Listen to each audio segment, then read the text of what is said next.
Je cherchais une vie meilleure, un espoir, une lumière dans l'obscurité. Il m'a promis le paradis. Il m'a fait croire que Dieu lui parlait directement. Mais derrière les prières, il y avait la manipulation. J'ai tout perdu, mon argent, ma dignité et ma foi. Il disait que si je donnais tout ce que j'avais, Dieu me bénirait. J'ai vendu mes biens, donné mes économies, mais au lieu de bénédiction, j'ai connu la faim, la misère et l'humiliation. Le paradis qu'il promettait était un mensonge.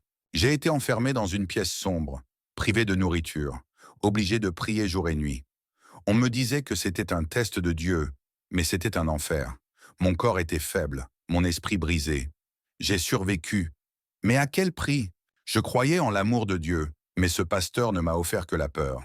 Il menaçait ceux qui doutaient, frappait ceux qui refusèrent d'obéir. J'étais prisonnier d'une secte déguisée en église. Aujourd'hui, je me bats pour retrouver ma liberté. Il disait que coucher avec lui était une bénédiction divine. Il appelait cela une onction spéciale. J'étais jeune, naïve, effrayée. Je n'ai pas osé dire non. Ce n'était pas une bénédiction, c'était un viol.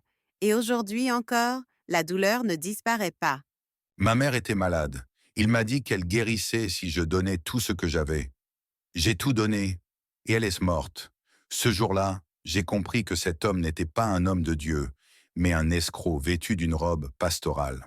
Il m'a convaincu que ma famille était possédée par des démons, que je devais les abandonner pour trouver le salut. Je l'ai cru, j'ai coupé les ponts. Aujourd'hui, je réalise que j'ai perdu mes proches à cause d'un mentor. J'avais 16 ans quand il m'a dit que j'étais élue.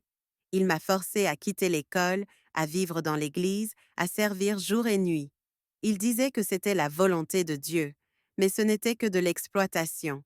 Il prétendait guérir les malades. Il m'a dit d'arrêter mon traitement, que Dieu allait me guérir. Mais ma maladie s'est aggravée. J'ai failli mourir.